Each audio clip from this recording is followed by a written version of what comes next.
Hai guys, sebelum lanjut nonton videonya, jangan lupa untuk klik tombol like and subscribe-nya. Dan jangan lupa juga nyalain notifikasinya, supaya pada saat gue upload video baru, kalian yang tahu duluan guys. Thank you guys. Assalamualaikum warahmatullahi wabarakatuh. Buka mata, buka telinga, buka hati, dan buka nalar kita. Piye kabar Enda? Sehat semua yo? Kita kembali melanjutkan obrolan tentang comblang capres.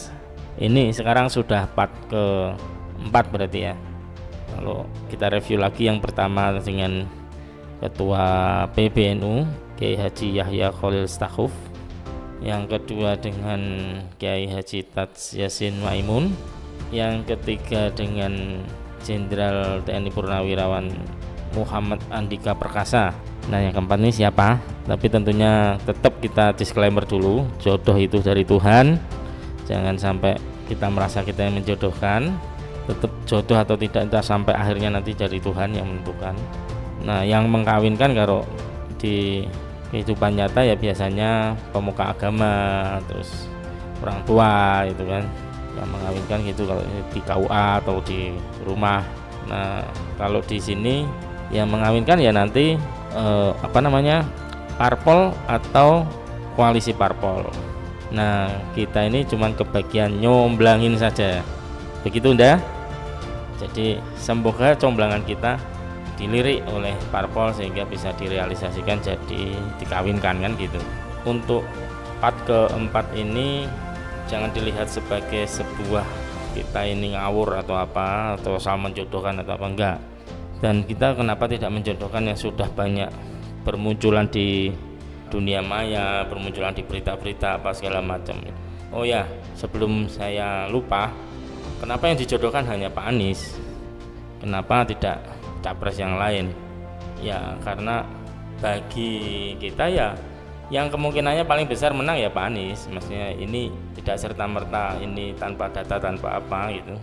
Kalau selama ini surveinya ketiga terus ya memang ketiga, tapi kemungkinan menang yang paling besar adalah Pak Anies. Ya kalau ketiga kenapa dikhawatirkan kan begitu? Kenapa masih diganggu-ganggu? Kenapa masih di ini? Ya biar paling kan nomor 3.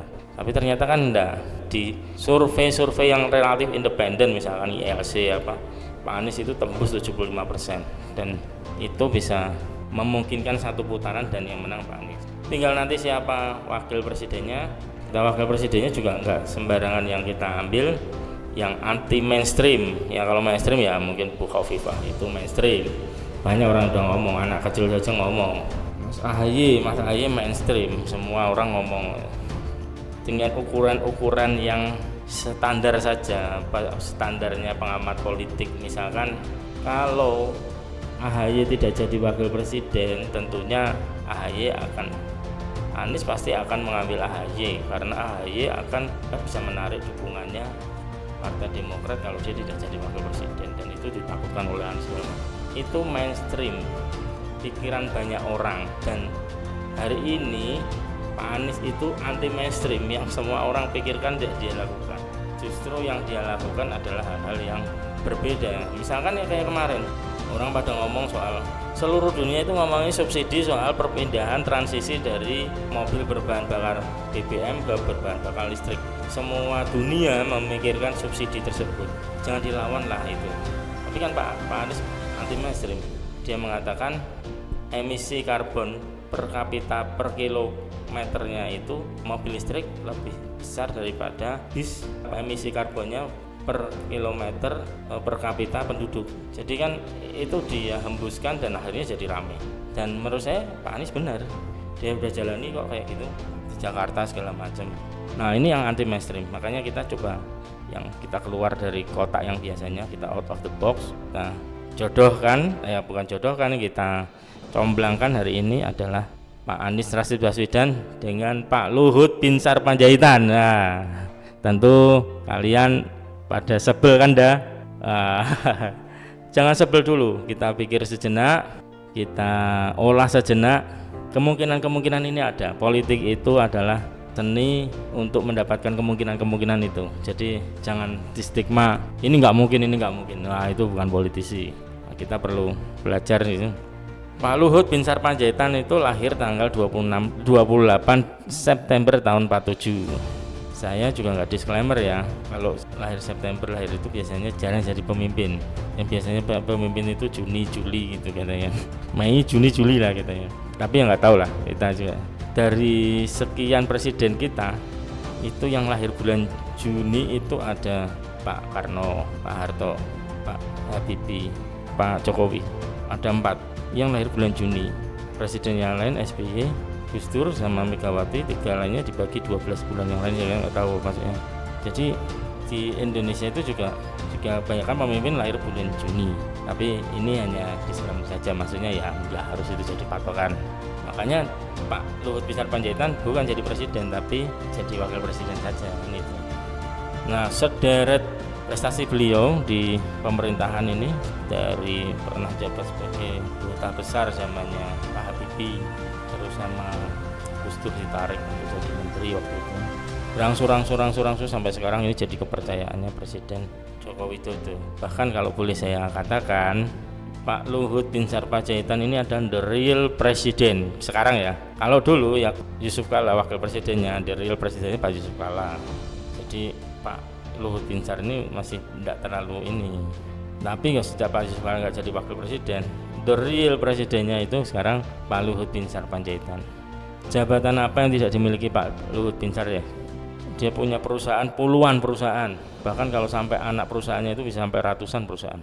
Beliau bisa mengelola sembari beliau juga sebagai pejabat negara, Menko Marinvest. Ada jabatan-jabatan non struktural yang beliau emban pada semasa pemerintahan Pak Jokowi. Ada lebih dari 30 jabatan non struktural yang beliau emban terkait dengan percepatan percepatan, bahkan yang terakhir itu percepatan IKN, investasi di IKN itu. IKN ini kan masih tersendat, investasi yang dari swasta masih nol, masih belum pada mulai bikin apa di sana apa. Ini beliau ditugaskan Presiden dalam waktu dekat, dalam waktu beberapa hari yang lalu itu untuk percepatan IKN. Ini modal yang sangat besar beliau sebagai cawapres. Kalau sebagai capres hampir tidak mungkin, pasti banyak penolakan. Mungkin kalau dalam tanda petik yang muslim pasti tidak akan memilih beliau kan gitu. Yang lebih ini lagi, semua hal yang terkaitannya dengan pemerintahan beliau yang langsung turun tangan, sampai urusan politis sekalipun, bahkan menyampaikan kalau Nasdem tidak mau balik ke kubu Pak Jokowi itu harus Pak Luhut yang menyampaikan. Pak Jokowi nggak bisa punya seni menyampaikan begitu nggak bisa. Pak Jokowi punya keinginan ngomong ke Pak Luhut, Pak tolong Pak sampaikan ke Pak Surya Paloh. Yang bisa melakukan yang begini-begini sampai tingkat bawah itu ya hanya Pak Luhut Binsar Panjaitan. Kira-kira sisi apa yang kira-kira akan membuat comblangan ini belum tentu terjadi. Ini yang pertama, menurut saya sama dengan Pak Andika, beliau bukan orang hari ini ya, walaupun dia mungkin ini masih tergabung di Golkar, tapi hari ini mungkin bisa dikatakan bahwa beliau bukan orang partai lah. Golkar kan juga tidak tergabung di koalisinya Pak Anies, koalisinya Perubahan dan Persatuan.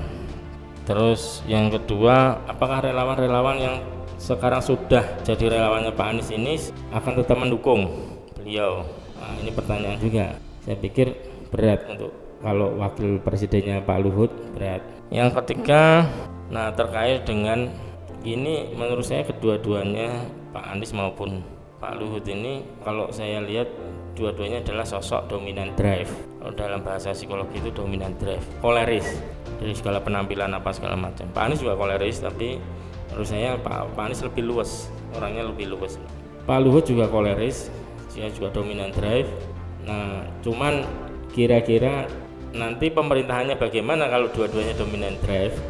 Nggak, dua-duanya pengennya mau nyetir, dua-duanya pengennya mau bertarung kekuatan segala macam. Nah, nanti akan pemerintahnya apakah efektif atau tidak? Mungkin telaah dulu perbincangan kita ini dah ya.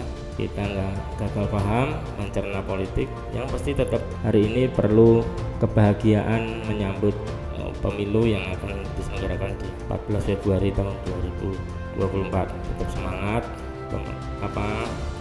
kita semua menyambutnya. Tetap syukuri perbedaan dan tetap selalu kita ikhtiarkan persatuan. Bila taufiq wal hidayah. Assalamualaikum warahmatullahi wabarakatuh.